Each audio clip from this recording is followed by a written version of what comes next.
యువ మిత్రులందరికీ తెలంగాణ రాష్ట్ర ప్రభుత్వం తరఫున ఈరోజు ఉద్యోగ నియామక పత్రాలు అందుకొని తెలంగాణ రాష్ట్ర భవిష్యత్తును విద్యార్థి లోకాన్ని తీర్చిదిద్దడానికి ఈ ఎల్బీ స్టేడియానికి వచ్చిన సోషల్ వెల్ఫేర్ టీచర్ ఉద్యోగ నియామకాలు, పోలీస్ నియామకాలు, తెలంగాణ పబ్లిక్ సర్వీస్ కమిషన్ నియామకాలకు విచ్చేసిన మీకు అందరికీ మనస్ఫూర్తిగా అభినందనలు. ఈ కార్యక్రమంలో నాతో పాటు హాజరైన మంత్రివర్గ సహచరులు, ఉప ముఖ్యమంత్రి వర్యులు బట్టి విక్రమార్క గారు, సీనియర్ మంత్రివర్యులు దుద్దిల్ల శ్రీధర్ బాబు గారు, తుమ్మల నాగేశ్వరరావు గారు, పొన్నం ప్రభాకర్ గారు, శ్రీమతి కొండ సురేఖ గారు, అదేవిధంగా శాసనసభ్యులు, public service commission vice chairman పెద్దలు చిన్నారెడ్డి గారు, చీఫ్ సెక్రటరీ గారు, డీజీపీ గారు, అధికారులందరికీ కూడా హృదయపూర్వకంగా నమస్కారాలు. మిత్రులారా, ఎల్బీ స్టేడియం చరిత్రలో శాశ్వతంగా మిగిలిపోతుంది.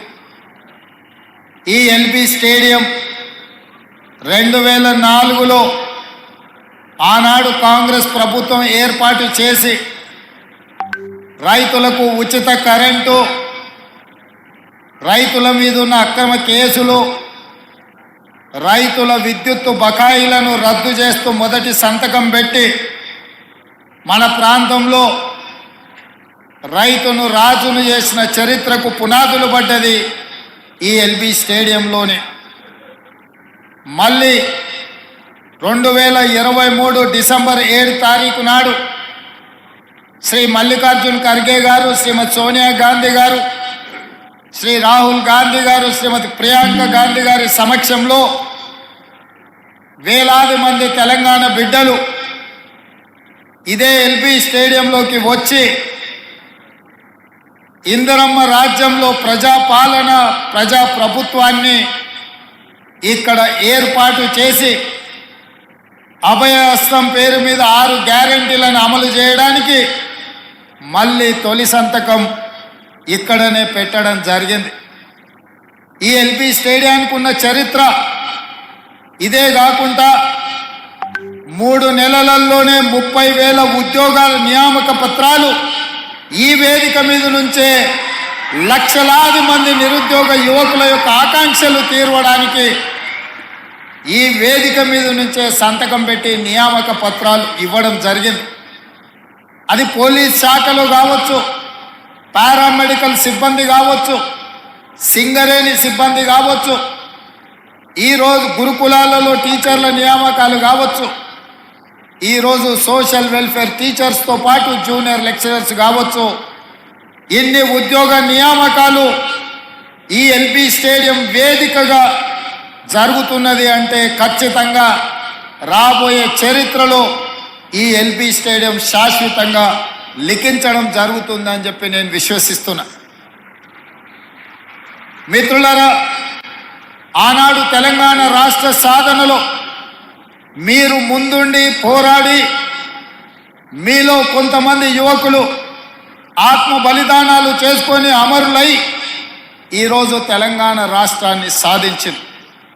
ఆనాడు అమరులైన బిడ్డలు మేము ఆత్మ బలిదానం చేసుకున్నా మా తమ్ముల్లో, మా చెల్లెల్లో భవిష్యత్ తరాలకు ఆదర్శంగా నిలబడి ఈ రాష్ట్రంలో మా ఉద్యోగాలు మాకు వస్తాయి, ఆ ఉద్యోగాల ద్వారా భవిష్యత్ తరాలకు సంబంధించిన దళితులు, గిరిజనులు, ఆదివాసీలు, బలహీన వర్గాలు, మైనారిటీల పిల్లలకు చదువులు చెప్తారు, తద్వారా వాళ్ళు దేశ అభివృద్ధిలో భాగస్వాములు అవుతారు అని చెప్పి వాళ్ళు ఆత్మ బలిదానాలు చేసుకున్నారు. ఆ ఆత్మ బలిదానాల స్ఫూర్తితో ఏర్పడ్డ తెలంగాణ రాష్ట్రం ఆనాటి ప్రభుత్వం ఆ స్ఫూర్తితో పనిచేయాల్సింది వదిలేసి కుటుంబం యొక్క సంక్షేమం కోసం, కుటుంబంలో ఉన్న వ్యక్తుల పదవుల కోసం, వాళ్ళ యొక్క లాభార్జన, వాళ్ళ యొక్క ధనదాహం తీర్చుకోవడానికి గత 10 సంవత్సరాలు వాళ్ళు అదే పనిలో మునిగి తేలిరు.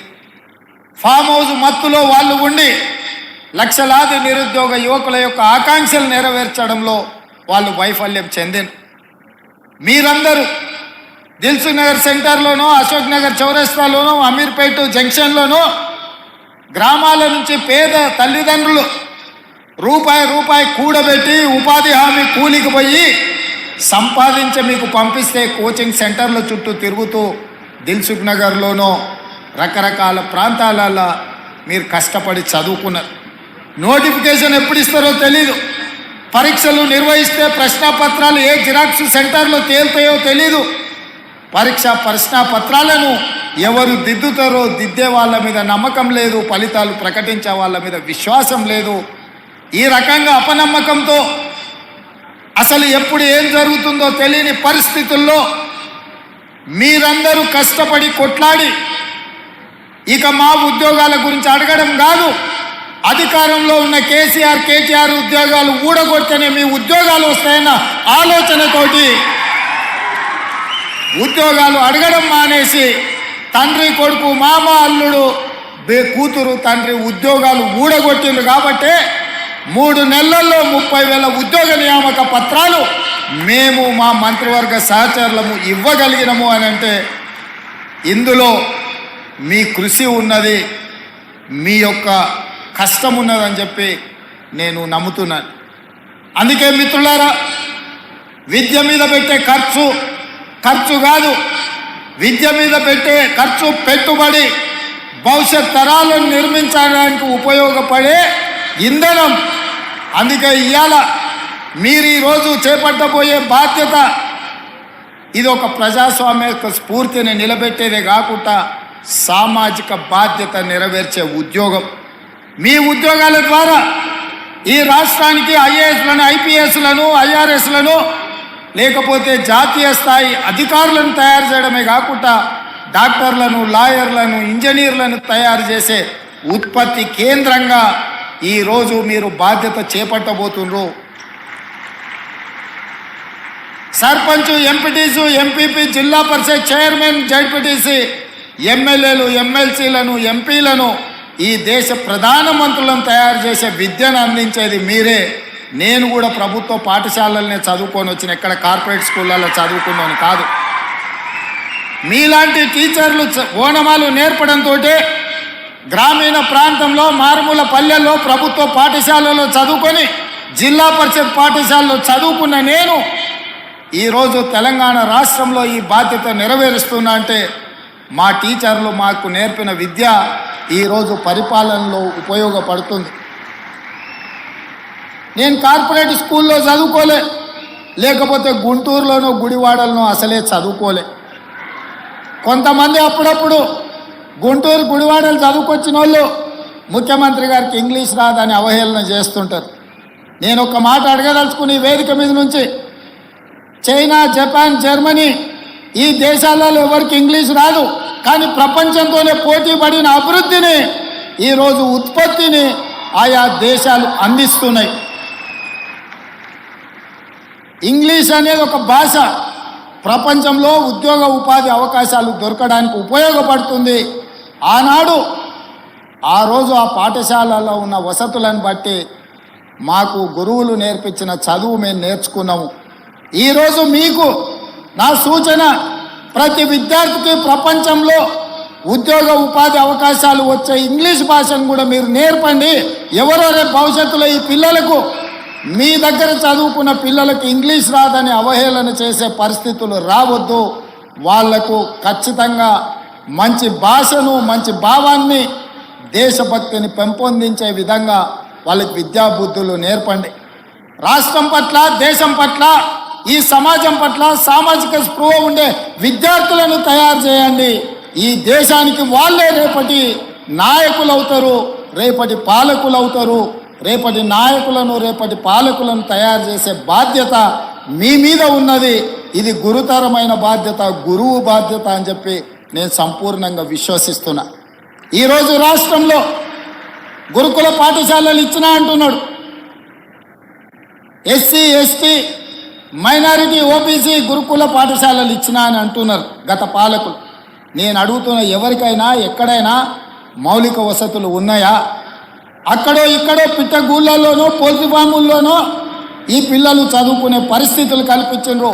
అందుకే ఒక మోడల్ రెసిడెన్షియల్ విధానాన్ని తీసుకురావాలని మొట్టమొదటి ప్రయోగంగా కొడంగల్ శాసనసభ నియోజకవర్గంలో దాదాపుగా 25 ఎకరాలలో 150 కోట్లతోని SC ST minority and OBC residential schools అన్నిటినీ ఒకే క్యాంపస్లో ఒక యూనివర్సిటీ మోడల్లో నిర్మిస్తున్నాం. ఎకరాలలో మైదానాన్ని తయారు చేసి క్రీడా ప్రాంగణాన్ని అందించడం ద్వారా మానసికంగా శారీరకంగా ఆ విద్యార్థులు రాటుదేలాలి, ఈ సమాజానికి ఉపయోగపడాలి అన్న ఆలోచన మేము చేస్తున్నాం. అందుకే ఈ రాష్ట్రంలో 119 శాసనసభ నియోజకవర్గాలలో ఎక్కడ అవకాశం ఉన్నా ఈ నమూనాతో ఒక క్యాంపస్ను క్రియేట్ చేయాలి, పేద విద్యార్థులకు విద్యను అందించాలన్న ఆలోచన మా రాష్ట్ర ప్రభుత్వం చేస్తున్నది. ఇదే ఆనాడు ప్రతి కిలోమీటర్కు సింగిల్ టీచర్ పాఠశాల, ప్రతి 3 కిలోమీటర్లకు ప్రాథమిక పాఠశాల, ప్రతి 5 కిలోమీటర్లకు ప్రాథమికోన్నత పాఠశాల, ప్రతి 10 కిలోమీటర్లకు ఒక హై స్కూల్, ప్రతి మండలంలో జూనియర్ కాలేజు, ప్రతి నియోజకవర్గంలో డిగ్రీ కాలేజు, ప్రతి రెవెన్యూ డివిజన్లో ఇంజనీరింగ్ కాలేజ్, ప్రతి జిల్లాలో మెడికల్ కాలేజ్ అండ్ యూనివర్సిటీలను ఇవ్వాలన్న విద్యా విధానంతో ఆనాడు కాంగ్రెస్ పార్టీ 2004 నుంచి 2014 వరకు పేదలకు విద్యను అందించే ప్రయత్నం చేసింది. ఈ గత 10 సంవత్సరాలలో గత ప్రభుత్వం ఒక్క డిఎస్సి నోటిఫికేషన్ ఇస్తే 2004 నుంచి 2014 వరకు 4 డిఎస్సి నోటిఫికేషన్లు ఇచ్చి 1,00,000 మంది టీచర్ల నియామకాలు చేపట్టి పేద విద్యార్థులకు విద్యను అందుబాటులోకి తీసుకొచ్చింది. మరి గత ప్రభుత్వం దాదాపుగా సింగిల్ టీచర్ పాఠశాలలు రేషనలైజేషన్ పేరు మీద ఈరోజు 6,000 పైచిలకు పాఠశాలలను మూతవేసి పేదలకు, దళితులకు, గిరిజనులకు, వెనుకబడిన ప్రాంతాల యొక్క పేదల పిల్లలకు విద్య అందకుండా విద్యకు దూరం చేసి, బర్రెలను కాసుకునే వాళ్ళు బర్రెల్నే కాసుకోవాలి, గొర్రెల్ని పెంచుకునేవాడు గొర్రెల్నే కాసుకోవాలి, చేపలు పట్టుకునేటోడు చేపలే పట్టుకోవాలి, చెప్పులు కుట్టుకునేటోడు చెప్పులే కుట్టుకోవాలనే పథకాలు తీసుకొచ్చే ప్రయత్నం చేసింది. నేను అడుగుతున్నా, ఇక్కడున్న ఉపాధ్యాయులను, భవిష్యత్ తరాలను తీర్చిదిద్దబోయే మిమ్మల్ని నేను అడుగుతున్నా, మన తాతలు ముత్తాతలు చెప్పులు కుట్టో, చేపలు పట్టో, గొర్రెలు పెంచుకోనో, బర్రెలను కాసుకోనో బతుకుతే మన మనమన్లు కూడా అదే వృత్తి చేపట్టాలనా? లేకపోతే వాళ్ళు చదువుకొని డాక్టర్లు, లాయర్లు, ఇంజనీర్లు, ఐఏఎస్లు, ఐపీఎస్లు కావాలన్నా? మీరు ఆలోచన చేయండి. ఈ ప్రభుత్వంలో వాళ్ళు భాగస్వాములు కావద్దా? ఇంకా వాళ్ళ జీవితాలు గొర్రెల బర్రెల చుట్టూతోనే తిరగాలనా అని నేను అడుగుతున్నా. గత ముఖ్యమంత్రి గారు పెంచుకున్న, వాళ్ళ మనవడు పెంచుకున్న పెంపుడు కుక్క చచ్చిపోతే డాక్టర్ మీద క్రిమినల్ కేసులు పెట్టి బంజారాహిల్స్ పోలీస్ స్టేషన్లో లోపలేపించారు. వాళ్ళ పెంపుడు కుక్కకు జ్వరం వస్తే డాక్టర్ చూడలేదని ఆ వెటర్నరీ డాక్టర్ల మీద కేసులు పెట్టారు. మరి వాళ్ళ ఉద్యోగాలు రాక వందలాది మంది విద్యార్థులు ఆత్మహత్యలు చేసుకుంటుంటే వాళ్ళను ఊరేయాలనా లేదా? మీరు ఒక్కసారి ఆలోచన చేయండి. మీరు పెంచుకున్న బొచ్చు కుక్కకున్న విలువ పేదోడి బిడ్డల ప్రాణాలకు లేదా అని చెప్పి మేము సభాముఖంగా నేను మీ ద్వారా ప్రశ్నించదలుచుకున్నాను. ఆలోచన విధానం, పాటిస్తున్న విధానం ఫ్యూడల్ విధానం. ఫ్యూడల్ విధానంలో మార్పు రావాలి. పేదవాడికి విద్య చేరాలి. విద్య ఒక్కటే మన జీవితాలలో వెలుగు నింపుతుంది. చదువుకోవడం ద్వారా ఈ ప్రపంచానికే మనము ఏదైనా కావచ్చు, ఎక్కడికైనా చేరవచ్చు. దానికి మీరే బాధ్యత వహించాలి. మీరు ఖచ్చితంగా దిశగా ప్రయాణించాలి. మీరు ఈరోజు తీసుకునే నియామక పత్రం మీ జీతభత్యాల కోసం చేస్తున్నామని మీరు అనుకోకండి. ఈరోజు టీచర్ల వృత్తిని ఎన్నుకోవడం అంటే సామాజిక బాధ్యతను మీరు తీసుకుంటున్నట్టుగా, ఈ సామాజిక బాధ్యత ఈ సమాజాన్ని నిర్మించి వందలాది బిడ్డలు ఎవరైతే తెలంగాణ కోసం ఆత్మ బలిదానాలు చేసుకున్నారో వాళ్ళ ఆశయాలను మనం గుర్తు చేసుకోవాలి, స్మరించుకోవాలి. వాళ్ళు ఏ ఉద్దేశంతో, ఏ ఆలోచనతోని, ఏం ఆశించి త్యాగాలు చేసిండ్రో ఆ త్యాగాల పునాదుల మీద ఏర్పడ్డ ఈ తెలంగాణ రాష్ట్రం ఆ త్యాగాలను కొనసాగించాల్సిన బాధ్యత మన అందరి మీద ఉన్నది. ఇవాళ ఈ నియామక పత్రాలు మేము కష్టపడితే కాదు, మా అధికారులు అహర్నిశలు కష్టపడి కోర్టు కేసులను పరిష్కరించి చిక్కుములను అన్నిటిని విప్పి అహోరాత్రులు మా అధికారులు కష్టపడ్డారు. వాళ్ళందరినీ కూడా మీ చప్పట్ల ద్వారా ఒకసారి అభినందించండి. ఇవాళ ఇక్కడ ఏ తప్పిదం లేకుండా ఎవరికి నష్టం జరగకుండా మీ ఉద్యోగ నియామకాల పత్రాలు ఈరోజు మీ చేతికి ఇస్తున్నామంటే మా అధికారుల కృషి కూడా ఉన్నది. యథా రాజా తదా ప్రజ అన్నారు.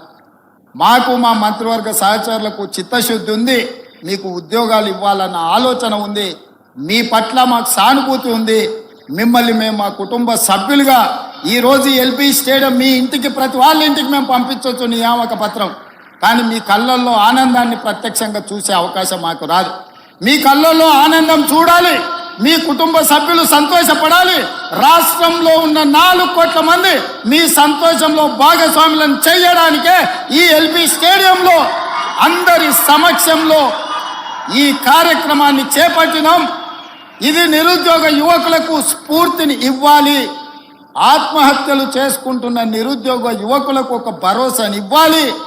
మా ప్రభుత్వం వచ్చింది, మా ఉద్యోగాలు వస్తాయనే ఒక నమ్మకాన్ని కల్పించడానికి ఈ కార్యక్రమాన్ని మేము చేపట్టినాం. ఈ కార్యక్రమం ప్రచారం కోసం కాదు, ఈ కార్యక్రమం లక్షలాది మంది నిరుద్యోగ యువకులకు విశ్వాసాన్ని నమ్మకాన్ని కలిగించడానికి ఈ కార్యక్రమాన్ని మేము తీసుకున్నాము. మిత్రులారా, భవిష్యత్తులో కూడా తెలంగాణ పబ్లిక్ సర్వీస్ కమిషన్ కంప్లీట్గా ప్రక్షాళన చేసినాం. గ్రూప్ 1 నోటిఫికేషన్లు 563 ఖాళీల భర్తీల కోసం నోటిఫికేషన్ ఇచ్చినాం. దాదాపుగా మెగా డిఎస్సి నోటిఫికేషన్ ఇచ్చినాం. 11,604 ఉద్యోగ నియామకాలు, టీచర్లను కూడా నియామకాలు చేపట్టబోతున్నాం. అందుకే ఈరోజు రకరకాల వాళ్ళు రకరకాల మాటలు చెప్తుంటారు, కానీ జరుగుతున్న పరిణామాలను అంచనా వేసే శక్తి మీకు ఉన్నది. ఆలోచన చేయండి. ఈ ప్రభుత్వం మీకోసం ప్రయత్నం చేస్తుందా లేదా? ఈ ప్రభుత్వం పేదల యొక్క ఆలోచన పంచుకుంటుందా లేదా? ఈ ప్రభుత్వం పేదలను కలుస్తున్నదా లేదా? ఈ ప్రభుత్వంలో ప్రజాపాలన జరుగుతున్నదా లేదా? ప్రజల వద్దకే పరిపాలన తీసుకొచ్చినమా లేదా? గడీలలో బందీ అయిన ప్రభుత్వాన్ని గడీలు బద్దలు కొట్టి గ్రామాలకు తీసుకొచ్చినమా లేదా? ఈ 3 నెలల పరిపాలనను మీద అంచనా వేసుకొని రేపు భవిష్యత్తులో తీర్పు ఇవ్వమని నేను అడుగుతున్నా. రేపు జరగబోయే ఏ ఎన్నికలైనా మా పరిపాలన మీద, మా నిర్ణయాల మీద, మేము చేస్తున్న నియామకాల మీదనే మీరు తీర్పునివ్వండి, మీరు ఆలోచన చెయ్యండి. ఇక్కడ విన్నది గ్రామాలకు వెళ్ళి చర్చించండి. మేము చెబుతున్న మాట వాస్తవమా కాదా? ఇవాళ ప్రజలకు స్వేచ్ఛ వచ్చిందా లేదా మీరు ఒక్కసారి ఆలోచన చేయండి. ఒకనాడు మంత్రులు ఎవరైనా మిమ్మల్ని కలిసేటోళ్ళ? ఎప్పుడైనా మీరు ముఖ్యమంత్రిని చూసిండ్రా? ఎప్పుడైనా ముఖ్యమంత్రి ఎవరైనా కలిసిండా? ఇవాళ పరిస్థితి ఉందా? మీరు ఎవరైనా రేవంత్ అన్న అంటే ఏందమ్మా అని వెనక్కి తిరిగి మాట్లాడుతున్నా కదా. మీ అభిమానంతోనే కదా ఇక్కడ ఉన్నది. ఈ అవకాశం మీరు ఇచ్చిందే కదా, మా తాతనో ముత్తాతనో ఇచ్చింది కాదు కదా, మా తాతలు ఇచ్చిన ఆస్తి కాదు కదా ఇది. అందుకే ఈరోజు మా ప్రభుత్వం, మా మంత్రివర్గ సహచరులు పేదలకు అండగా నిలబడాలన్న ఆలోచనతోటి నిరంతరం మేము పనిచేస్తున్నాము. ఇంకా చెయ్యాలన్న ఆలోచన మాకుంది. మీ ప్రోత్సాహం ఉండాలి, పెద్దల ఆశీర్వాదం ఉండాలి, మిత్రుల యువమిత్రుల సహకారం ఉండాలి. 35 సంవత్సరాలు రాబోయే కాలంలో ఈ దేశ సంపదను తీర్చిదిద్దే అవకాశం మీ చేతుల్లో ఉంది. ఒక మంచి సంపదను సృష్టించండి. ఇవాళ చాలా దగ్గరలో చూస్తున్నాం, యువత డ్రగ్స్ వైపు, గంజాయి వైపు, వ్యసనాల వైపు పోతున్నారు. విలువలతో కూడుకున్న జీవితాన్ని ఏ విధంగా ముందుకు తీసుకెళ్లాలో వాళ్ళకు విద్యాబుద్ధులతో పాటు సామాజిక బాధ్యతను కూడా నేర్పండి. ఈ మధ్య మా ప్రభుత్వం మీకు తెలుసు, దాదాపుగా డ్రగ్స్ అనే పదమే ఈ రాష్ట్రంలో వినిపించొద్దు. గంజాయి మొక్కలు ఏమున్నా తెలంగాణ తులసివనంలో గంజాయి మొక్క ఎక్కడున్నా కూకటి వేళ్లతో పీకేయండి అని చెప్పి మా పోలీస్ అధికారులకు ఆదేశాలు ఇచ్చిన మన భవిష్యత్తులో మన పిల్లలు ఎవ్వరు కూడా వ్యసనాల బారిన పడొద్దు అన్నదే మా ఆలోచన. ప్రతి స్కూల్లో మీరు పిల్లలకు వ్యసనాల మీద కూడా, గుడ్ టచ్ బ్యాడ్ టచ్ మీద కూడా మీరు విద్యార్థులకు నేర్పాల్సిన బాధ్యత మీ అందరి మీద ఉన్నది. మీ పట్ల నాకు సంపూర్ణమైన విశ్వాసం ఉన్నది. ఖచ్చితంగా భవిష్యత్ తరాలను మీరు నిర్మిస్తారన్న నమ్మకంతో మరొక్కసారి 6,546 ఉద్యోగ నియామకాలు ఇద్దామనుకున్నాం. ఎమ్మెల్సీ ఎన్నికల కోడ్తోని కొన్ని నియామకాలు ఆగినాయి. ఈరోజు 5,192 ఉద్యోగ నియామకాలు ఇక్కడ చేపట్టబోతున్నాం. మిగతా వాళ్ళకు కూడా కోడ్ కంప్లీట్ కాగానే వాళ్ళ పత్రాలు వాళ్ళ ఇంటికి చేరుతాయి. వాళ్ళందరూ కూడా మంచి భవిష్యత్తుతోటి తెలంగాణ రాష్ట్ర పునర్నిర్మాణంలో విధ్వంసమైన తెలంగాణ నిర్మించుకోవడంలో మీ అందరి సహకారం ఉండాలని కోరుకుంటూ మీ అందరి దగ్గర సెలవు తీసుకుంటున్నా. జై హింద్ మిత్రులారా. Thank you so much sir. ప్రజాపాలనలో కొలువుల పండుగ 5,192 ఉద్యోగ నియామక పత్రాలు అందజేసే మహత్తర కార్యక్రమంలో అభ్యర్థులకు నియామక పత్రాలు అందించాల్సిందిగా గౌరవ ముఖ్యమంత్రి వర్యులు శ్రీ రేవంత్ రెడ్డి గారిని సభాముఖంగా